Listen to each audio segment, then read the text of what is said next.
मार्च माह 2025 कुंभ राशि के लोगों के लिए कैसा होने वाला है।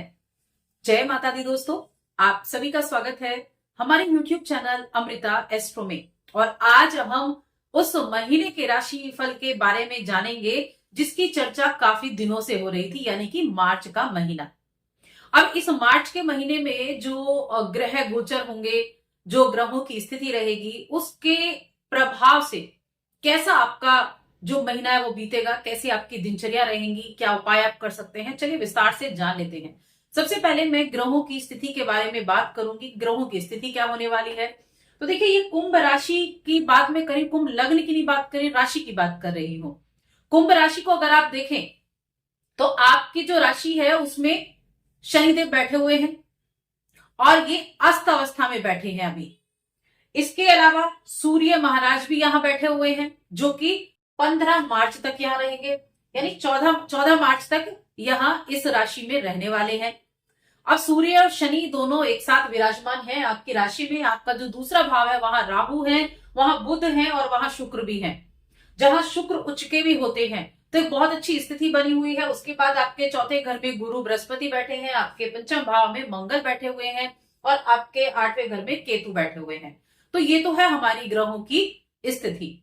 अब इनकी जो चाल है उसमें किस तरह से परिवर्तन है और उस चाल के परिवर्तन का प्रभाव क्या है, इसके बारे में हम जान लेते हैं। तो एक छोटा सा निवेदन है, चैनल पर पहली बार आए हैं तो सब्सक्राइब जरूर कर लें, आगे आपको ऐसी वीडियोस मिलती रहेगी। अपनी कुंडली दिखाना चाहते हैं तो स्क्रीन पर नंबर है, वहां आप हमसे कांटेक्ट कर सकते हैं। अब यहां अगर आप देखें तो हेल्थ की अगर मैं बात करूं, देखिए आपकी राशि के स्वामी शनिदेव हैं और शनिदेव अभी अस्त अवस्था में बैठे हैं और आपकी राशि में बैठे हैं, साथ में सूर्य देव भी हैं। आपके लिए इस महीने में हेल्थ जो है वो ठीक ठाक रहेगी, ऐसा कोई बड़ा हेल्थ इशू मुझे नहीं दिखाई दे रहा है।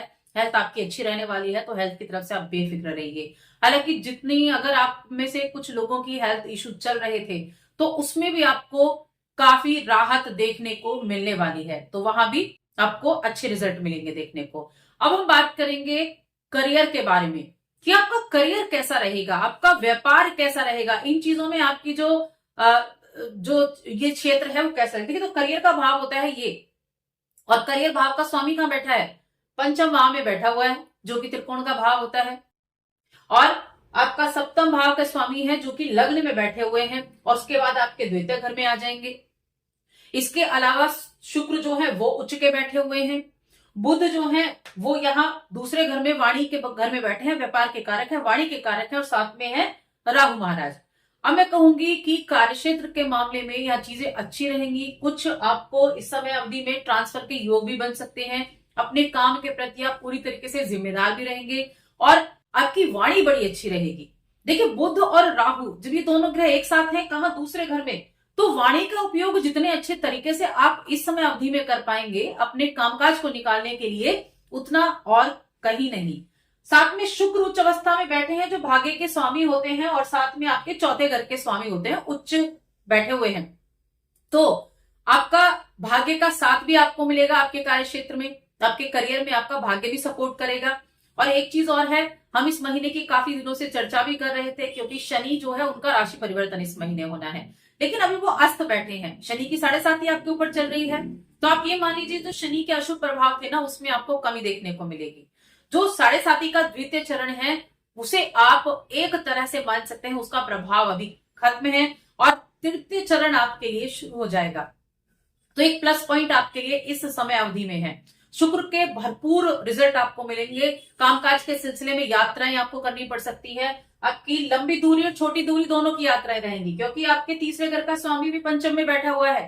तो ये कामकाज के अपने करियर के मामले में आप काफी ट्रेवल करते हुए दिखाई देंगे और जिनका ट्रेवल से जुड़ा हुआ काम है उनके लिए तो काफी ज्यादा बेनिफिट देने वाला रहेगा। भाग्य का सपोर्ट मिल ही रहा है, किस्मत आपका साथ दे रही है। वाणी बड़ी अच्छी होगी, वाणी से लोगों को प्रभावित कर पाएंगे।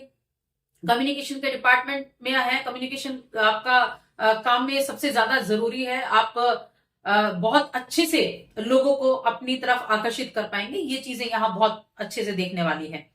अब बात करते हैं हम व्यापार की अगर, तो देखिए व्यापार भाव के स्वामी आपके सप्तम में बैठे हुए हैं, शनि अस्त हैं। तो और ये भाव विवाह का भाव भी होता है। लेकिन व्यापार के देखें तो व्यापार के मामले में भी अच्छा रहेगा, क्योंकि कारक कहाँ है, द्वितीय घर में बैठे हुए हैं और किन किन भाव के स्वामी है, पंचम के स्वामी है और छठे के स्वामी है। तो व्यापार के मामले में भी ये महीना काफी अच्छा रहने वाला है। और सबसे बड़ी चीज तो है कि आपको राहत मिलने वाली है शनि की 7.5 से, आपको राहत मिलनी शुरू हो जाएगी। उसके बाद हम शिक्षा की बात करेंगे तो शिक्षा देखिए, पंचम भाव शिक्षा का भाव होता है, इसके स्वामी सेकंड हाउस में है और यहाँ मंगल बैठे हुए हैं। अब यहाँ स्थितियां क्या रहेंगी, एक तो जो स्टूडेंट बाहर जाकर पढ़ना चाहते हैं उनके लिए अच्छा रहेगा, आपके अंदर एनर्जी होगी, आपके अंदर कुछ जोखिम लेने की प्रवृत्ति होगी और आप इस समय अवधि में बस थोड़ा सा अपनी वाणी पर थोड़ा सा कंट्रोल करें तो आपके लिए चीजें बहुत अच्छे से होने वाली हैं। आपको कुछ नया इनोवेटिव करने के आइडियाज भी मिल सकते हैं।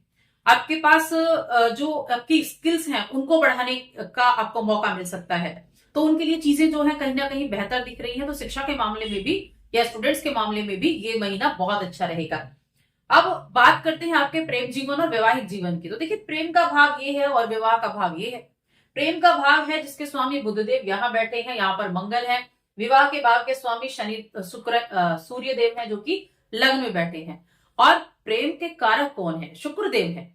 प्रेम के कारक शुक्रदेव है जो उच्च के होके बैठे हुए। हालांकि ये यहाँ पर देखिए 2 मार्च को वक्री हो जाएंगे, रेट्रोगेट हो जाएंगे और रेट्रोगेट होने पर जो ग्रह होता है उसका चेष्टा बल बढ़ जाता है। अब यहाँ क्या होगा, तो वैवाहिक जीवन में आपके लिए स्थितियां ठीक रहेंगी, बहुत बड़ा कोई इशू नहीं दिखाई दे रहा है। लेकिन वैवाहिक जीवन की मैं कहूंगी सूर्य और शनि देखिए दोनों जो हैं, दोनों को पापी ग्रह की संज्ञा दी गई है, दोनों ही प्रेम के कारक नहीं है। तो यहाँ क्या हो जाता है कि यहाँ थोड़ी सी ईगो आ जाती है व्यक्ति के अंदर। अभी शनि अस्त है लेकिन सूर्य यहाँ से अपनी राशि को देख रहे हैं, सप्तम को देख रहे हैं। तो थोड़ा सा ध्यान रखना है किस तरह का, कुछ बातों को लेकर विचार आपस में ना मिलना। ऐसा नहीं है कि बहुत अच्छा नहीं रहेगा, बीच बीच में थोड़ा सा रह सकता है 14 मार्च तक, क्योंकि उसके बाद सूर्य का राशि परिवर्तन हो जाएगा आपके द्वितीय घर में, तब स्थितियां अच्छी हो जाएंगी। 15 मार्च से चीजें जो है कहीं ना कहीं बेहतर होने वाली है, स्थितियां जो है काफी अच्छी हो जाएंगी, क्योंकि स्थितियों में परिवर्तन होना तय हो जाएगा। और दाम्पत्य जीवन और प्रेम जीवन दोनों में ही यह चीजें जो है काफी ज्यादा बढ़िया दिखाई दे रही हैं। उसके बाद हम बात करते हैं आपके धन के मामले में। धन क्या है, धन के मामले में चीजें कैसी रहेंगी। तो देखिए, ये है आपका द्वितीय भाव जो धन का भाव है, और ये है आपका लाभ भाव। लाभ का स्वामी चौथे में है और दूसरा घर अगर आप देखें तो यहाँ कितने ग्रह होंगे, 29 मार्च को शनिदेव का गोचर भी आपके दूसरे घर में होगा। पहले से यहाँ राहु बैठे हैं, शुक्र बैठे हैं, बुध बैठे हैं, सूर्य भी आ जाएंगे 14 मार्च को। तो 4 ग्रह एक साथ यहाँ आपके सेकंड हाउस में विराजमान होंगे। चतुर्ग्रही योग सेकंड घर में बनेगा। यहाँ सूर्य के आने से ग्रहण योग भी बनेगा, सूर्य और राहु की युति से, और ग्रहण भी लगेगा। जब राहु और सूर्य साथ होते हैं क्या होता है, तभी तो ग्रहण बनता है। तो ग्रहण भी इस महीने में लगने वाला है और 4 ग्रह एक साथ होंगे। इन चारों ग्रहों का जो प्रभाव है वो आपके कुटुंब पर, आपके धन की स्थिति पर पड़ेगा।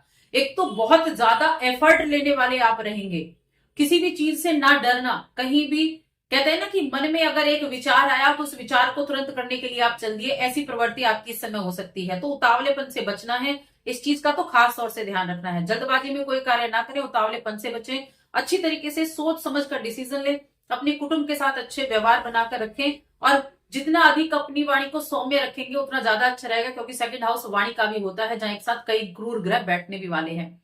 लेकिन ये यहाँ पॉजिटिव रिस्पॉन्स भी देंगे और कुछ नेगेटिव भी देंगे, इसके लिए आपको उपाय जरूर करने चाहिए।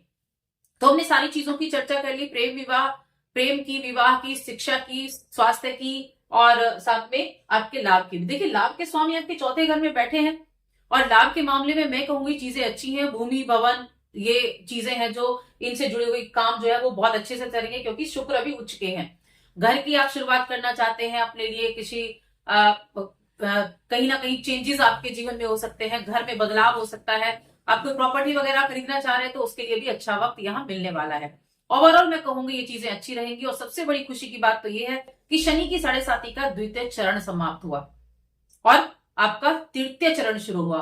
देखिए, जो चंद्रमा है वो अभी आपके राशि के ऊपर थे, जो पीड़ित कर रहे थे, सबसे ज्यादा पीड़ित करने वाला समय ये था। अब उससे आपको राहत मिलनी शुरू हो जाएगी, ये आपके लिए एक बड़ा प्लस पॉइंट है।